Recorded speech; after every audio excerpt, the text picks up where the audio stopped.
কিছু ছেলে মেয়ে মেক্সিকোর ক্যাবো নামক একটি স্থানে যাচ্ছে ভ্যাকেশনে, অর্থাৎ তারা ঘুরতে যাচ্ছে। তবে দুর্ভাগ্যবশত তাদের প্লেনটি কোনো দুর্ঘটনার কারণে প্রশান্ত মহাসাগরের মাঝখানে একটি স্থানে গিয়ে ক্র্যাশ করেছে। প্লেনটা জলের তলায় ডুবে গেছে, তবে কিছু মানুষ সার্ভাইভ করেছে যারা সেই প্লেনের মধ্যে একটি স্থানে আশ্রয় নিয়েছে যেখানে জল এখনো পর্যন্ত ঢোকেনি। সেখানে অক্সিজেনের পরিমাণ খুবই সামান্য, তারা বেশিক্ষণ সেখানে সার্ভাইভ করতে পারবে না। একই সাথে সেই প্লেনটা সমুদ্রের তলদেশে আটকে গিয়েছে, অর্থাৎ সিবেডে, যেটা স্লাইড করতে করতে আরো গভীরে চলে যাচ্ছে। এবং বাইরে থেকেও সেই রেস্কিউ হেলিকপ্টারগুলো চিহ্নিত করতে পারছে না যে সেই প্লেনটা এক্স্যাক্টলি কোথায় ক্র্যাশ করেছে। এবং এই সমস্যাগুলো জাস্ট তুচ্ছ, কারণ আসল বিপদ তো সেই সমুদ্রের একেবারে গভীরে রয়েছে, যে ক্ষুধার্ত পেটে সেই বেঁচে থাকা মানুষগুলোর জন্য অপেক্ষা করছে। কথা হচ্ছে 2024 সালে মুক্তি পাওয়া একটা সার্ভাইভাল থ্রিলার সিনেমাকে নিয়ে, যেটার নাম হচ্ছে নো ওয়ে আপ। অ্যান্ড আমি Arnab, welcome to my channel. আর এই ভিডিওতে আমি নো ওয়ে আপ সিনেমাটাকে এক্সপ্লেন করব। এয়ারপোর্টে আমরা জেড এবং কাইল নামক দুটো ছেলেকে দেখতে পাই, যারা সেখানে দাঁড়িয়ে মজা ঠাট্টা করছে, অন্যান্য প্যাসেঞ্জারদের নিয়েও নানান জোকস করে বেড়াচ্ছে। জেড সেখানে দাঁড়িয়ে অপেক্ষা করছে তার গার্লফ্রেন্ডের জন্য, যার নাম হচ্ছে এভা, এবং সেও সেখানে চলে আসে সময় মতন, তবে তার বডিগার্ডকে সঙ্গে নিয়ে, যার নাম হচ্ছে ব্র্যান্ডন। এভা হচ্ছে সেখানকার গভর্নরের মেয়ে। স্বাভাবিকভাবেই সে তার মেয়ের সিকিউরিটির জন্য একটা বডিগার্ডকে সাথে পাঠিয়েছে। যদিও এটা থেকে জেড এবং কাইল একেবারেই খুশি না, কারণ এটা তাদের ভ্যাকেশন, তারা আনন্দ করতে যাচ্ছে। সে কখনোই চাইবে না যে তার গার্লফ্রেন্ডের বডিগার্ড সবসময় তাদের পিছনে পিছনে ঘুরুক। তবে ব্র্যান্ডন সে খুবই স্মার্ট, সে জানে যে তার উপস্থিতি সেই ছেলেগুলো একেবারেই পছন্দ করছে না, তবে তাকে তো তার ডিউটিটা করতে হবে। সে খুবই স্মার্ট এবং সার্ভাইভাল সেন্সগুলো তার দুর্দান্ত, মানে কোথায় কখন কি করতে হবে। এভার পিতা অর্থাৎ সেই গভর্নর, সে খুবই পরিচিত। সেই চেক ইন কাউন্টারে যে ছেলেটা বসেছে সেও এভাকে দেখে চিনতে পেরে যায়। সেও জানিয়ে দেয় যে তার পিতাকে তো সে ভোট করেছে। মোটামুটি একটা ক্ষমতাশালী মানুষেরই মেয়ে এটা। অন্যদিকে আমরা আরও কিছু মানুষের দেখতে পাই। একটি ছোট মেয়ে যার নাম হচ্ছে রোজা, সঙ্গে রয়েছে তার গ্র্যান্ডফাদার এবং গ্র্যান্ডমাদার, যাদের নাম হচ্ছে হ্যাঙ্ক এবং ন্যানা। মানে রোজা তার গ্র্যান্ডমাদারকে ন্যানা বলে ডাকে, তো আমিও তাকে ন্যানা বলেই ডাকছি। সো সেই রোজার একটা ছোট পুতুল রয়েছে যেটার নাম হচ্ছে মিস্টার টিপস, মানে একটা টেডি বিয়ার টাইপের, এবং বেচারি ভুলবশত সেটাকে হারিয়ে ফেলে। আর এটাই খুঁজে খুঁজে এবার সাথে তার লেগে যায় ধাক্কা। এবার হাতে ছিল ড্রিঙ্কস, যেটা এবার গায়ের মধ্যে পড়ে যায়। তবে এবার তার সাথে কোনো খারাপ আচরণ করে না, যেটা ইন্ডিকেট করে যে মেয়েটা খুবই শান্ত মনের, সে সহজেই মানুষের ক্ষমা করে দিতে পারে। এভা তারপর সেই ছোট মেয়েটার পুতুলটাকে জোগাড় করে দেয় এবং তারা হাসি মুখে সেই প্লেনে চড়ে বসে। যাই হোক, এরই মাঝে আমরা এটাও জানতে পারি যে রোজার যে মা রয়েছে সেও একটা দুর্ঘটনার কারণে মারা গিয়েছিল। দুর্ঘটনা বলতে সে জলে ডুবে মারা গিয়েছিল, যেটা নিয়ে ব্র্যান্ডন এখনো দুঃখ করে, কারণ সময় মতন ব্র্যান্ডন তাকে বাঁচাতে পারেনি। সো তারা তারপর প্লেনে চড়ে বসে। সেই কাইল নামক সেই ছেলেটা, যে একটা জোক স্টার, প্রত্যেকটা মানুষকে নিয়ে মজা ঠাট্টা করাটা তো তার একেবারে অভ্যাস। সেই ব্র্যান্ডন নামক বডিগার্ডটাকে নিয়ে তো সে মজা ঠাট্টা করেই যাচ্ছে। একই সাথে সেই প্লেনের যে ক্রিউ রয়েছে, যে সেফটি ইনস্ট্রাকশনগুলো মানুষদের দেখাচ্ছে, তাকে নিয়েও মজা ঠাট্টা করে যাচ্ছে। সেই ক্রিউটার নাম হচ্ছে ড্যানিলিও। সো প্লেনে চড়ার পর থেকে সেই প্লেনটা ধীরে ধীরে কাঁপছে, মানে নানান টার্বুলেন্সের মুখোমুখি হয় সেটা। অন্যদিকে কাইল নামক সেই ছেলেটা নানান নেগেটিভ কথা বলে, যেটা শুনতে পেয়ে এভা তো একেবারে ভয় পেয়ে যাচ্ছে। প্রথমত কাইল জানায় যে তাদের এই প্লেনটা একেবারে খালি, বেশি একটা প্যাসেঞ্জার নেই, কারণ নাকি এই প্লেনটা খুবই পুরনো, মানুষেরা এই প্লেনে ওঠার কোনো রিস্ক নিতে চায় না। আবার কিছু সময় বাদে সেই প্লেনের উইংসের দিকে তাকিয়ে সেটা নিয়েও কথা বলতে থাকে যে সেই প্লেনের ডানাগুলো কতটা পাতলা, প্রায় 20,000 ফুট উচ্চতায়, যে এই উইংসগুলো কিভাবে এই প্রেশারটা সামলাবে। মানে নানান অদ্ভুত কথা বলে সে এভা এবং জেটকে ভয় দেখানোর চেষ্টা করছে।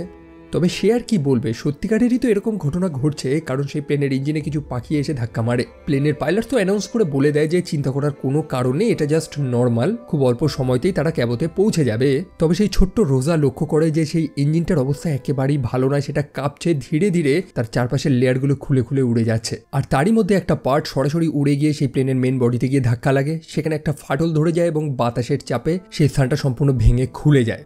প্লেন তার চূড়ান্ত গতিতে ছিল, সেই কারণে প্রবল হাওয়ার চাপে বহু মানুষ এই প্লেন থেকে সরাসরি বাইরে বেরিয়ে যায়। তারপর প্লেনটা সম্পূর্ণ কন্ট্রোলের বাইরে চলে যায় এবং সরাসরি সেই নিজের সমুদ্রে গিয়ে পড়ে। এবং তারপরে যে ইম্প্যাক্টটা হয় সেই ধাক্কার ফলে বহু মানুষ তো সেই সিটে সিটে চাপা পড়েই মারা যায় এবং অনেকে আহত হয়।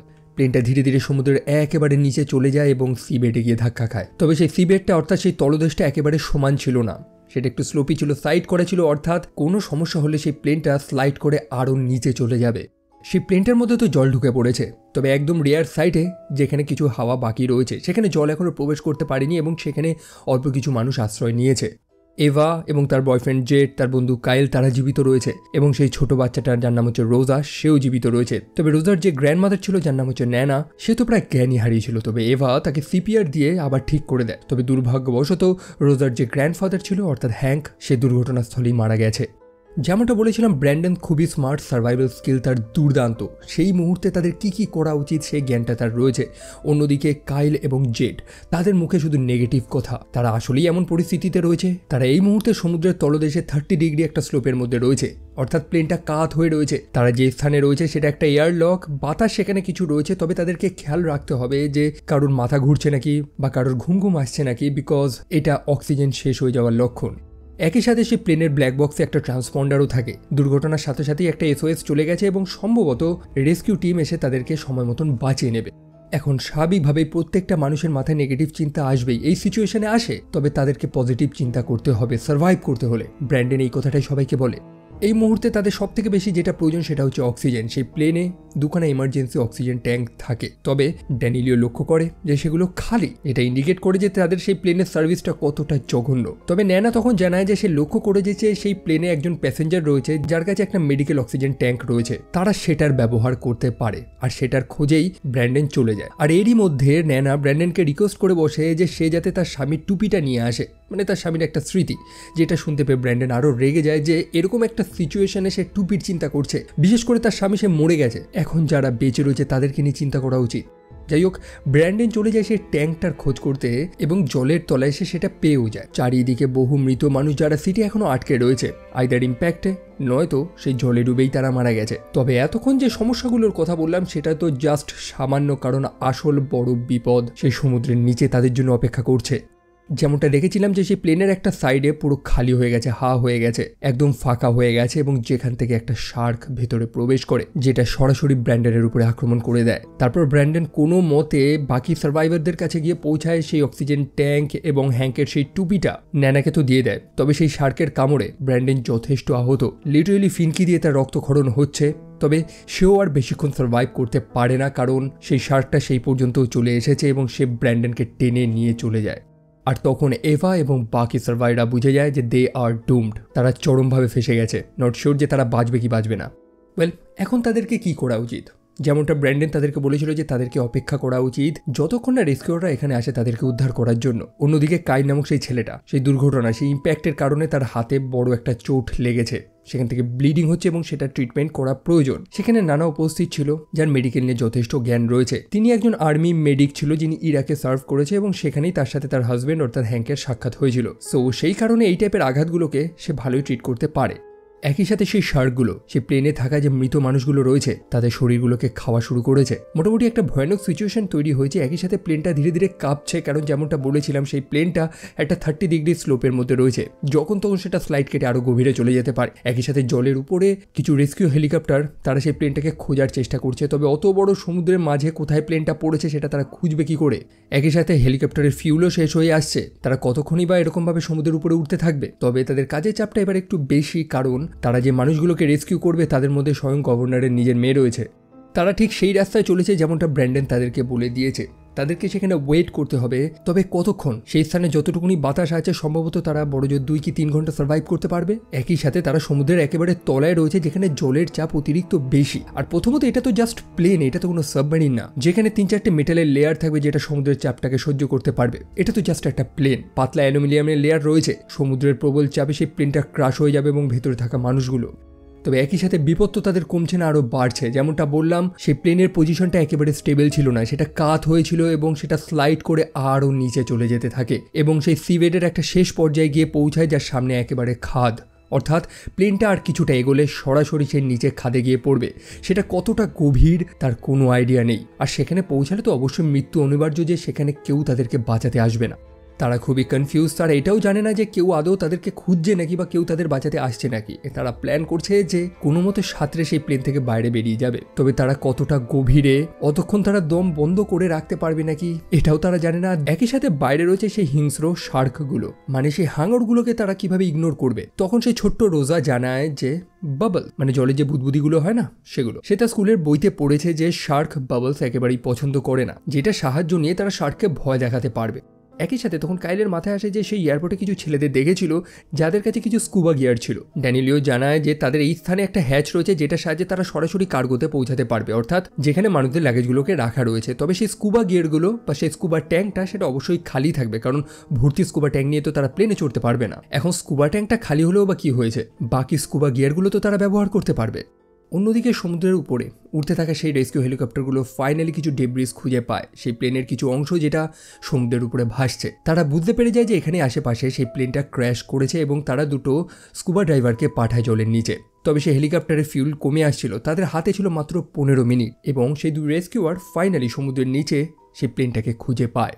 প্রায় হাজারো নেগেটিভিটির মধ্যে ফাইনালি সেই মানুষগুলো আসার আলো দেখতে পায়। তারা জানলা দিয়ে লক্ষ্য করতে পারে যে দুজন রেস্কিউয়ার আসছে তাদেরকে বাঁচানোর জন্য। তবে তারা তো জানতো না যে সেই সমুদ্রের নিচে এক বড় বিপদ তাদের জন্য অপেক্ষা করে রয়েছে। সেই দুটো স্কুবা ড্রাইভারের উপরেই শার্ক হামলা করে। তারা সেই জানলা দিয়ে দেখতে পায় যে একজন রেস্কিউয়ারের জাস্ট পাটা ভেসে যাচ্ছে।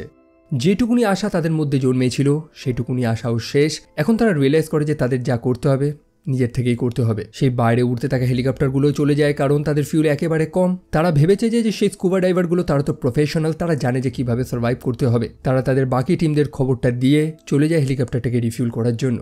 সো তারা একটা স্কুবা ড্রাইভারকে তো দেখেছে যে সম্ভবত মারা গিয়েছে, তবে আরেকজন সে হয়তো তাদের প্লেনটার মধ্যে প্রবেশ করতে পেরেছিল, এমনটাই তারা আশা করছে। যদিও শার্ক তো তাকে মেরেই ফেলেছে, তবে তার যে স্কুবা গিয়ারটা, তার যে অক্সিজেন ট্যাঙ্ক, এটা তো তারা ব্যবহার করতে পারবে। আর এই আশা করেই এভা এবং জেড তারা জলের নিচে যাচ্ছে। তবে দুর্ভাগ্যবশত জেড সেখানে স্লিপ কেটে জলে পড়ে যায় এবং অতিরিক্ত মুভমেন্টের কারণে একটা শার্ক সেখানে চলে আসে যে জেটের পায়ে সরাসরি কামড় দেয়। দেখুন সেই প্লেনের চারিদিকে, সেই প্লেনের মধ্যেও শার্ক ঘুরে বেড়াচ্ছে। আপনাকে সার্ভাইভ করতে হলে খুব ধীরে সুস্থে কাজ করতে হবে। সেই শার্কগুলো যখন বুঝে যায় যে সেই জলের মধ্যে একটা অ্যাক্টিভিটিস হচ্ছে, তখনই তারা চলে আসে আক্রমণ করার জন্য। সেই শার্কের কামড়ে জেড তার একটা পা হারায়। সে ছটফট করছে এবং সে তার নিজের পাটা ফিল করতে পারছে না। যাই হোক, সময়ের পর সময় কেটে যাচ্ছে, সেই স্থানের অক্সিজেন কমে আসছে। তাদেরকে যেটা করতে হবে ইমিডিয়েট করা প্রয়োজন। এভা চলে যায় সেই হ্যাচটা খুলে সরাসরি কার্গোর দিকে, যেখান থেকে একটা সবুজ রঙের ব্যাগ তাকে খুঁজে আনতে হবে। কাইল তো লক্ষ্য করেছিল কিছু মানুষ কিছু স্কুবা গিয়ার নিয়ে এসছে। হাজারো অট পেরিয়ে এভা ফাইনালি সেই ব্যাগটা তো সেখান থেকে নিয়ে চলে আসে। তবে তার বয়ফ্রেন্ড জেড সে ধীরে ধীরে নিজের সেন্সটা হারিয়ে ফেলছে। অতিরিক্ত রক্তক্ষরণ হয়েছে, একই সাথে সে একটা শকের মধ্যে রয়েছে। স্বাভাবিকভাবেই একটা মানুষ শার্কের কামড়ে নিজের পা হারিয়েছে, তার রিয়াকশনটা কেমন হওয়া উচিত? এবং কিছু সময় পরেই অতিরিক্ত ব্লিডিং হওয়ার কারণেই জেড সেখানে মারা যায়। এভা তার বয়ফ্রেন্ডকে হারিয়েছে, সাথে রয়েছে অল্প কিছু মানুষ যাদেরকে নিয়ে জ্যান্ত তাদেরকে বেরোতে হবে। তারা কিভাবে বাঁচবে, তারা কিভাবে সার্ভাইভ করবে? কাইল তার মনে যত পজিটিভ চিন্তা ছিল সব সে হারিয়েছে। সে জানে না এখন তার কি করা উচিত। সেই ছোট বাচ্চাটা যেটা বলেছিল যে সেই বাবলস দিয়ে শার্কদের ভয় দেখানো, এখন এটাই তাদেরকে করতে হবে, আর কোনো উপায়ও তো নেই। সে প্লেনের একদম ফ্রন্টটা, ককপিটটা যেটা প্রায় ফেটে গেছে, সেটা ধীরে ধীরে সে নিচে খাদে পড়ে যাচ্ছে এবং সেটার ওজনটাও গোটা প্লেনটাকে নিয়ে এগোচ্ছে সামনের দিকে। তারা সেই ব্যাগটার মধ্যে থেকে যত স্কুবা গিয়ারগুলো রয়েছে সেগুলো ইউজ করা শুরু করে। কিছু ইমার্জেন্সি গিয়ার তারা ইউজ করে যেগুলো সরাসরি জলে ভাসতে তাদেরকে সাহায্য করবে। একই সাথে সেগুলো দিয়েই তারা জলে বুদবুদি তৈরি করবে, যেটা দিয়ে তারা শার্কদের ভয় দেখাবে। এখন তাদেরকে সামনের দিকে এগোতে হবে সে মৃত রেস্কিউয়ারটাকে খোঁজার জন্য, যার অক্সিজেন ট্যাঙ্কটা তারা ব্যবহার করবে। ন্যানা সেখানে দাঁড়িয়ে যায়, সে আর এগোয় না, বরং সে রোজাকে এবার হাতে তুলে দেয়। এভাকে দায়িত্ব দেয় যাতে রোজাকে সেফলি সে নিয়ে যায়। দেখুন, ন্যানা এই কাজটা করে কারণ সে জানে যে তার বয়স হয়ে গেছে, বাকি মানুষগুলোর মতন এত জোর তার মধ্যে নেই এবং তার কারণে অন্যান্য মানুষগুলো স্লো হয়ে যাবে এবং সে এটা চায় না। সে রোজাকে এবার সাথে পাঠিয়ে দেয় এবং নিজের মৃত্যুর অপেক্ষা করা শুরু করে। সেই জলের নিচে কাইল প্রচণ্ড পরিমাণে প্যানিক করে ফেলে। সে ভেবেছে যে সে আর এই কাজটা করতে পারবে না। আর একটু আগে যেমনটা বলেছিলাম, অতিরিক্ত মুভমেন্ট সেই শার্কগুলোকে আরও অ্যাট্রাক্ট করে এবং সরাসরি সেই শার্কটা এসে কাইলের উপরে ব্রুটালি হামলা করে, যার ফলে কাইল মারা যায়। তারপরে এভা, ড্যানিয়েলিও এবং রোজা তারা তিনজনে ফাইনালি সেই মৃত স্কুবা ডাইভারটাকে খুঁজে পায় এবং তার অক্সিজেন ট্যাঙ্ক থেকে অক্সিজেন নেওয়া শুরু করে। ড্যানিয়েলিও নিজের গায়ের মধ্যে অক্সিজেন ট্যাঙ্কটা জড়িয়ে নেয় এবং সে এভাকে নিয়ে সেই প্লেনের সেই ফাঁকা ফাটল স্থানটা থেকে বাইরে বেরিয়ে যায়। তাদের কাছে ওই এক টাইপের এমার্জেন্সি স্কুবা জ্যাকেটগুলো রয়েছে যেগুলো টান মারলে সেগুলো বাতাসে ফুলে যায় এবং সেটার চাপেই তারা একেবারে ভেসে সমুদ্রের সার্ফেসে চলে যায়। তবে বাকি রয়েছে এভা, না আছে তার কাছে অক্সিজেন। একই সাথে সেই শার্কগুলো ভেতরে প্রবেশ করেছে। তবে এভা তখন তার নিজের স্মার্টনেসটা দেখায়, সে একটা ফোঁটা মুভমেন্ট করেনি, জাস্ট স্টিল ছিল এবং শার্কটা তার পাশ কাটিয়ে সেখান থেকে চলে যায়। তবে সব থেকে বড় বিপদ হচ্ছে যে সেই প্লেনের বাকি অংশটুকুনি যেটা ছিল সেটা স্লাইড করে সরাসরি সেই খাদে পড়ে যায় এবং এভা সেই প্লেনের মধ্যেই ছিল। এভা কোনো মতে সেই ফাটল থেকে বাইরে তো বেরিয়ে যায়, তবে সেই অত বড় প্লেন যখন সে নিচে পড়ছিল সেখানে যে প্রেশারটা ক্রিয়েট হয়েছে, যে চাপটা তৈরি হয়েছে, সেই চাপের বিপরীতে এভা একেবারে ভেসে উপরে উঠতে পারছিল না। সেটা এভাকে আরো নিচের দিকে টানছিল। তবে যেহেতু তার লাইফ জ্যাকেটটা অ্যাক্টিভ ছিল এবং সে কোনো মতে ভেসে সমুদ্রের সারফেসে চলেও আসে, খানিকের জন্য সে জ্ঞান তো হারায়, তবে পরে সময় মতন তার জ্ঞান চলে আসে। বাইরে সে ড্যানিয়েলিও এবং রোজাকে খুঁজছে, তবে চারিদিকে শুধু সমুদ্র, দেখা তো যাচ্ছে না কিছুই। তবে ভাগ্য সেদিন রোজার সাথেই ছিল। সময় মতন রেস্কিউ হেলিকপ্টারগুলো চলে আসে, যারা এভাকে দেখতে পেয়ে যায়। তারা অলরেডি ড্যানিয়েলিও এবং রোজাকে রেস্কিউ করে নিয়েছে এবং তারা এভাকেও রেস্কিউ করে নেয়। রোজাকে জীবিত দেখতে পেয়ে সে খুবই খুশি, কারণ ন্যানা এভাকে দায়িত্ব দিয়েছিল রোজার খেয়াল রাখার। রোজার কাছে সেই পুতুলটা ছিল যেটার নাম হচ্ছে মিস্টার টিপস, যেটাকে রোজা খুব পছন্দ করতো, তবে সেটাকে সে জলে ভাসিয়ে দেয় যাতে সেটা তার ন্যানা এবং গ্র্যান্ডপার সাথে থাকে। আর এরকমভাবেই মাত্র 3 জন সার্ভাইভারকে নিয়ে সেই রেস্কিউ হেলিকপ্টারগুলো সেখান থেকে রওনা দেয়। ওয়েল, এই ছিল সিনেমা।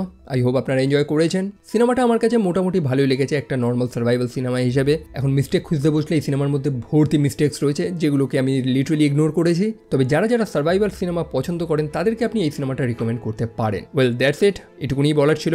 ভালো লাগলে ভিডিওটা লাইক করতে পারেন, চ্যানেলটা সাবস্ক্রাইব করতে পারেন এবং আমাকে সোশ্যাল মিডিয়াতে ফলো করতে একদমই ভুলবেন না। আপনাদের কোনো কোয়ারিজ থাকলে সেখানে অবশ্যই কমেন্ট করবেন এবং সেখানেও মেসেজ করতে পারেন। আর ভিডিও আমার এইটুকুই, বিদায় নিচ্ছি আপাতত।